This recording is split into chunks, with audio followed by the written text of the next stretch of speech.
The chaotic power of the Abyss rewards demons of particular ruthlessness and ingenuity with a dark blessing, transforming them into unique fiends whose power can rival the gods. These demon lords rule through cunning or brute force, hoping to one day claim the prize of absolute control over all the Abyss.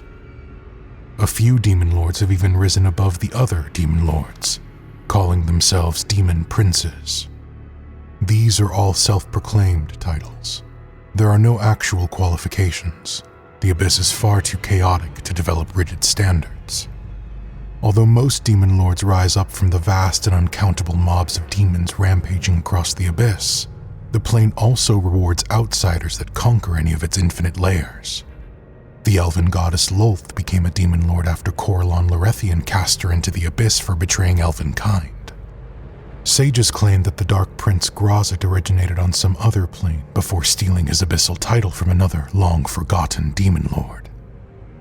Demon lords command palaces and fortresses full of lesser demons and monsters, often decorated with tortured prisoners or tormented, damned souls. The demon lords relish pain and suffering as much as they lust for power.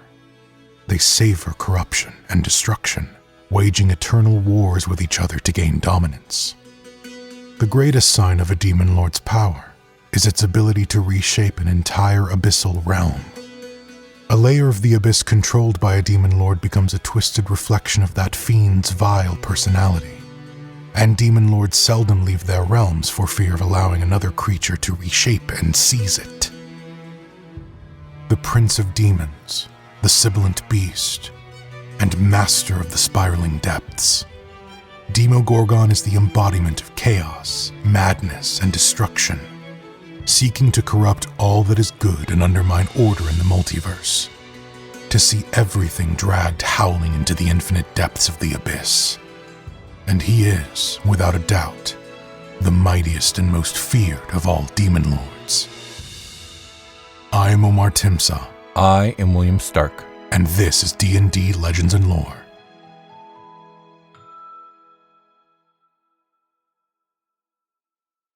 I studied Demogorgon's symbol. I thought that, by looking at it through a mirror, I might avoid its effects. If anything, viewing its reflection made its effects more potent and more subtle. It was Rary who saved me, and I thought he had been spared the symbol's effects. I don't have many regrets, but underestimating that symbol is one of my greatest. The Sibilant Beast and the self-styled Prince of Demons, Demogorgon yearns for nothing less than undoing the order of the multiverse. An insane assemblage of features and drives, the Prince of Demons inspires fear and hatred among other demons and demon lords. Demogorgon towers 3 times the height of a human. The demon lord is a meld of different forms. His body is sinuous as a snake's and as powerful as a great ape's. Suckered tentacles take the place of his arms. His saurian lower torso ends in webbed and clawed feet, and a forked tail whose whip-like tips are armed with cruel blades. The Prince of Demons has 2 baleful baboon heads named Amuel and Hethradia, both equally mad. Their gaze brings madness and confusion to any who confront it. It is only the conflict between the 2 halves of his dual nature that keeps the demon lord's ambitions in check. Demogorgon's symbol is a serpentine forked tail, usually wrapped around something such as a sword or a skull. There are conflicting legends about the origin of Demogorgon. One account claims that he was the first of the Tanari, who originated out of the consolidated fear of mortal souls, shortly after the Oberith Oboxob was defeated by the Queen of Chaos.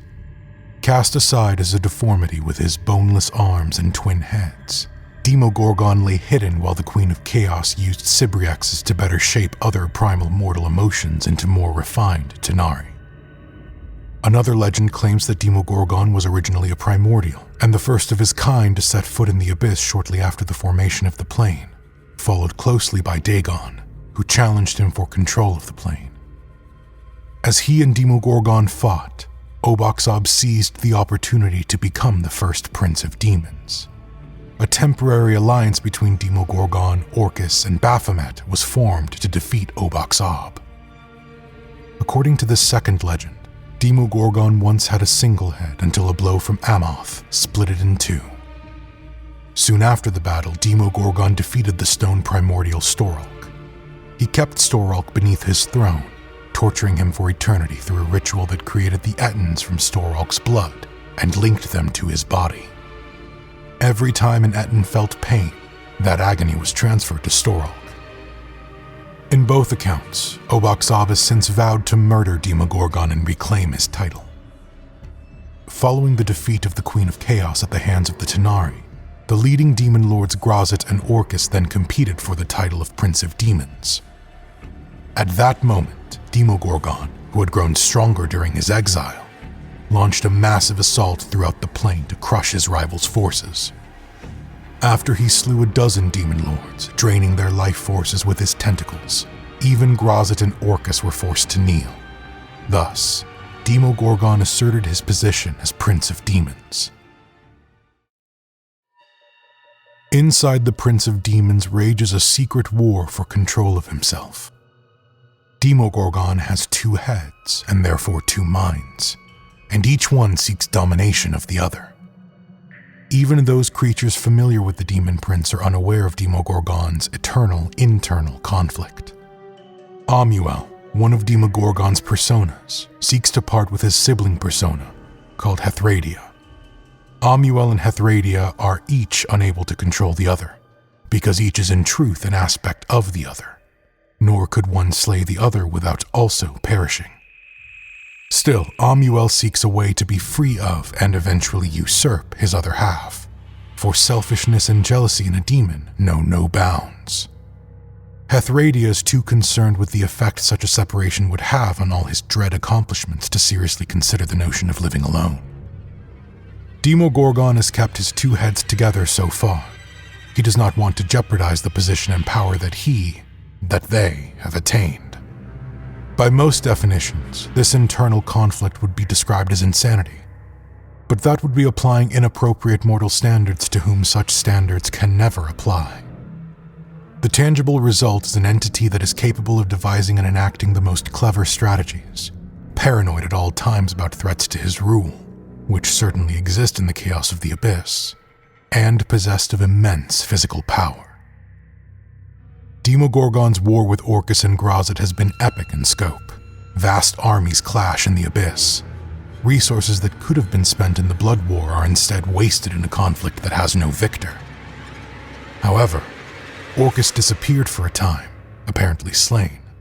During that time, Demogorgon's power and influence grew in the vacuum left behind, while Grozit, who also disappeared for a time, summoned and captured by the Archmage Zagic, suffered. Demogorgon is a creative and innovative creature. He invented such foul things as the first retrievers, and he has countless unique creatures at his beck and call. The Prince of Demons is a being of unfettered violence and rage, the mightiest of the demon lords. Demogorgon prefers to meet every challenge with overwhelming force and to ferret out enemies long before they can marshal the strength to make a serious stand against him. He sees every living creature as a potential threat, and only those who debase themselves before him have a chance of escaping his wrath. His ultimate goal is to empty the multiverse of all other creatures, even his cultists. Free from any prospect of being betrayed or insulted, he can finally rest in a perfectly peaceful cosmos. According to one hypothesis, if Demogorgon were ever to achieve this end, his two heads would finally fight to the death, each devouring the other and leaving behind nothing but a void. The 88th layer of the Abyss, called the Brine Flats by some and Gaping Maw by others, is home to the dual entity known as Demogorgon. It is a realm of salt water and rocky prominences used as rookeries by flying demons. A swirling whirlpool drains water from the river Styx into this abyssal lair, making it a place of both deep and dark seas as well as fetid swamps.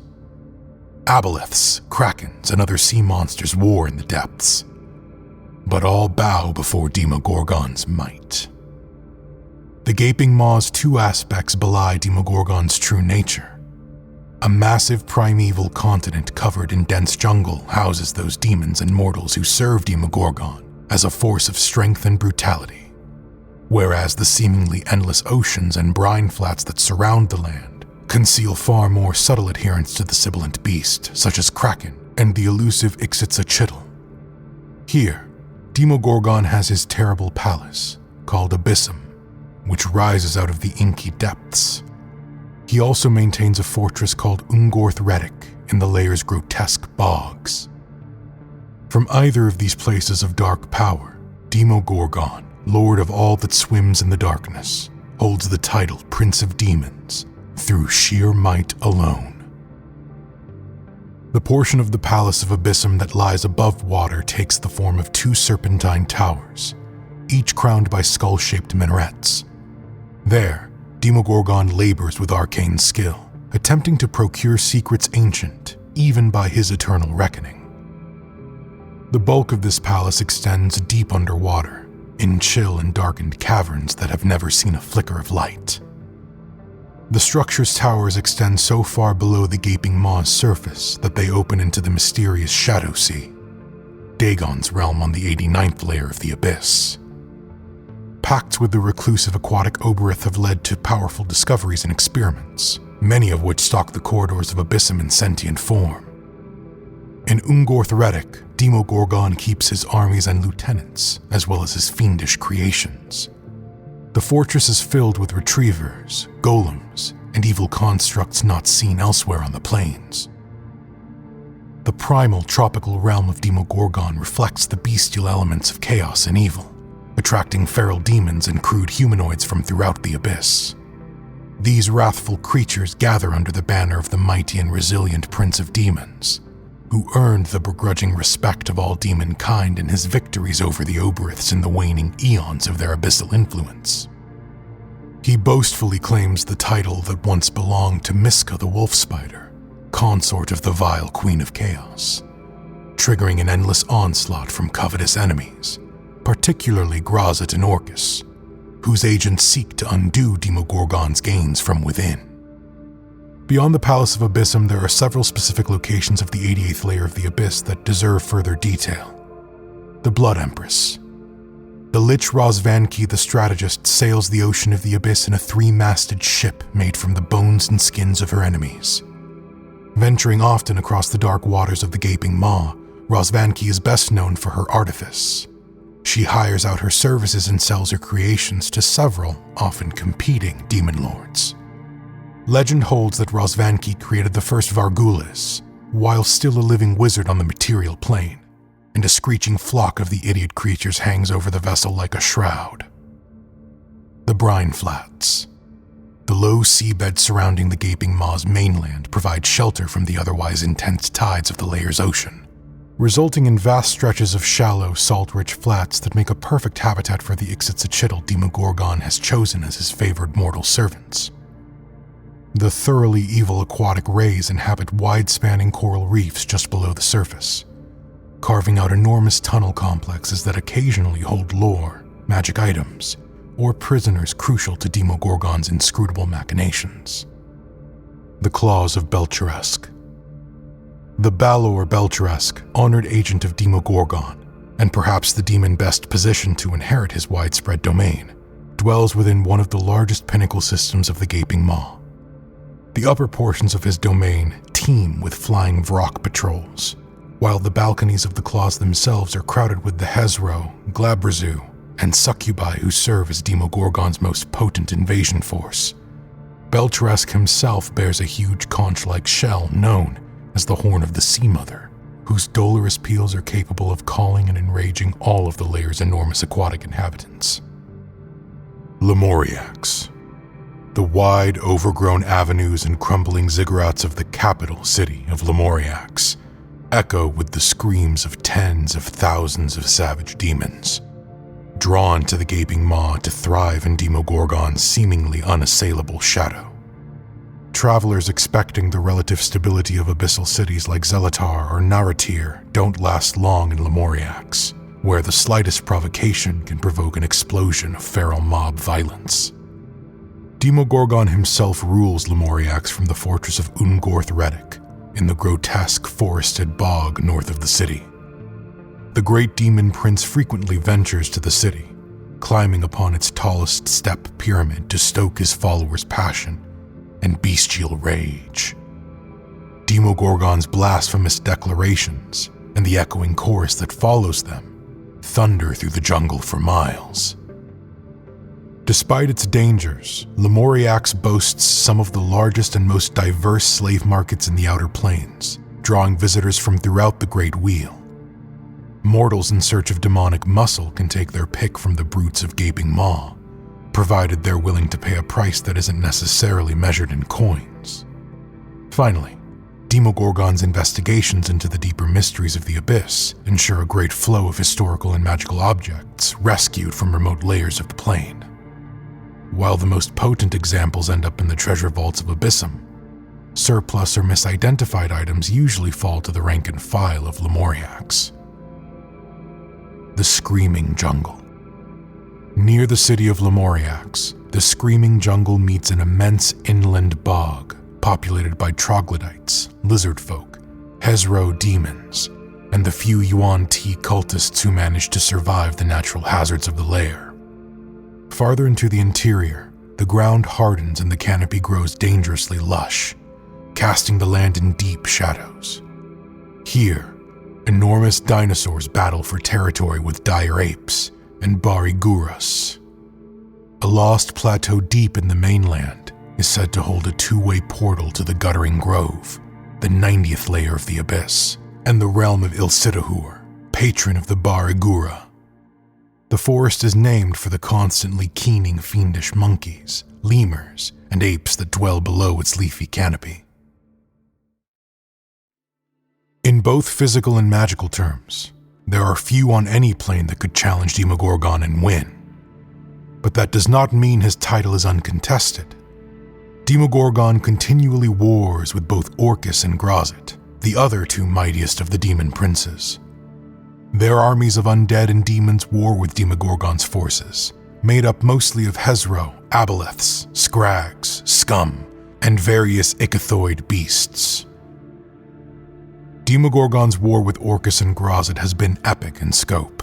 Their armies have clashed throughout the Abyss since the dawn of the Tanari race. For a time, Orcus vanished, apparently slain, as did Grozit, who was imprisoned on the material plane by the archmage Igwilv. Yet never has the Abyss known complete peace from this eternal war. Demogorgon is served by all manner of demons, some of which, such as the Retriever, were actually created by him. Many powerful and unique demons serve him as well, and he commands armies of evil lizard folk, scheming Yuan Ti, sadistic troglodytes, vampiric Ixitachit, and countless shoals of abyssal aquatic predators.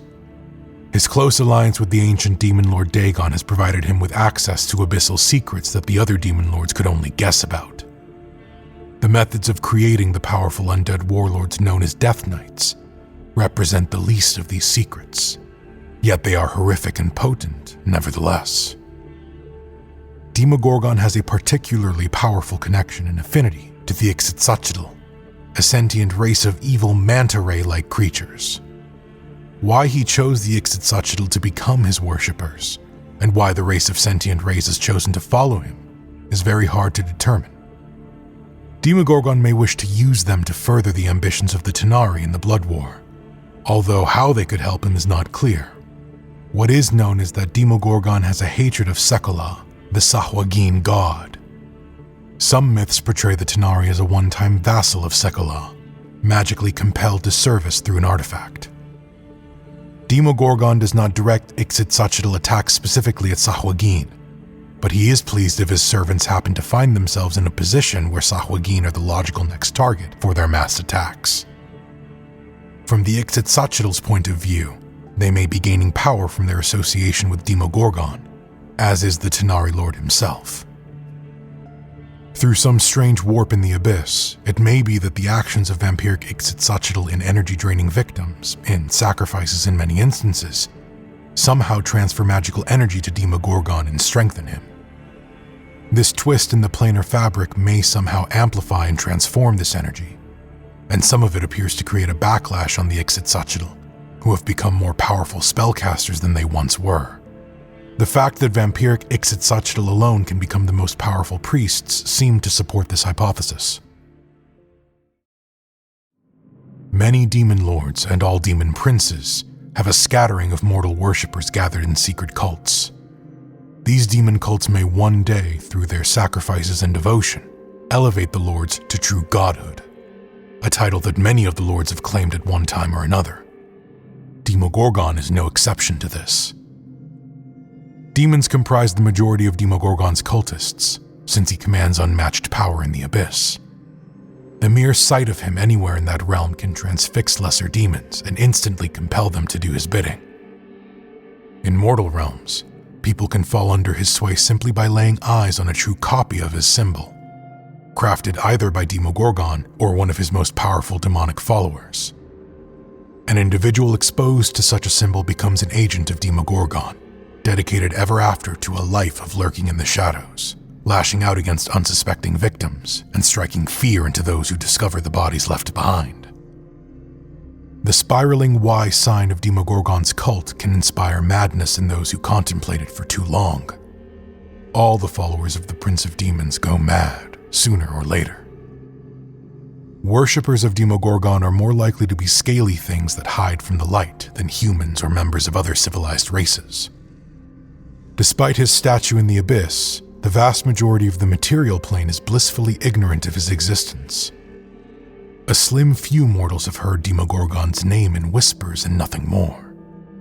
Only scholars, arcanists, and those with a particular interest in demon kind know who and what he is.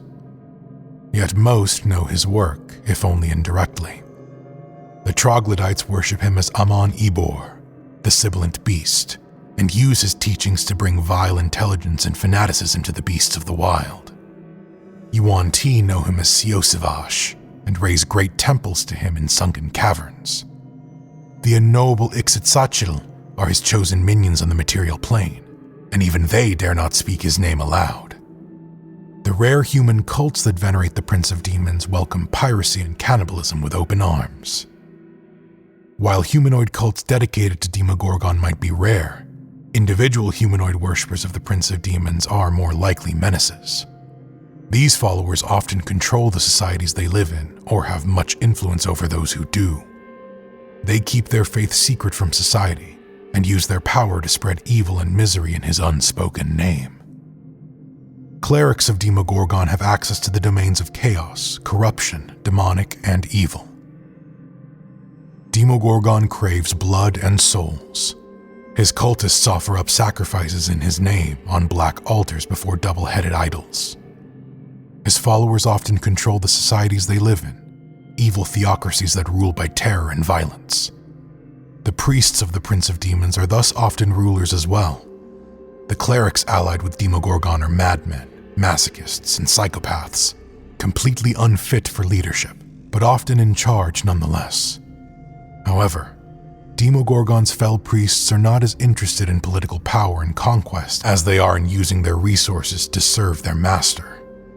Demogorgon's high priests wear writhing, snaky headdresses and black robes with hoods. Demogorgon is his own worst enemy. He is, in many ways, two creatures that share the same body. Eumal, his left head, is the more charismatic and calculating, while Hethrodaya, his right head, is more impulsive and feral. Each views the other as inferior, and each believes the other incapable of outfoxing itself. This has been D&D Legends and Lore. Thanks so much for listening or watching on your platform of choice. If you enjoyed this episode, consider liking, sharing, and subscribing. Also consider leaving us a review, especially on Apple Podcasts. It really helps others find the show. If you'd like to support us more directly, check out our Patreon or channel memberships on YouTube. There you'll also find ad-free early episodes as well as live play and third-party D&D content. Links, as always, are in the description. With that, thank you for listening, and happy adventuring.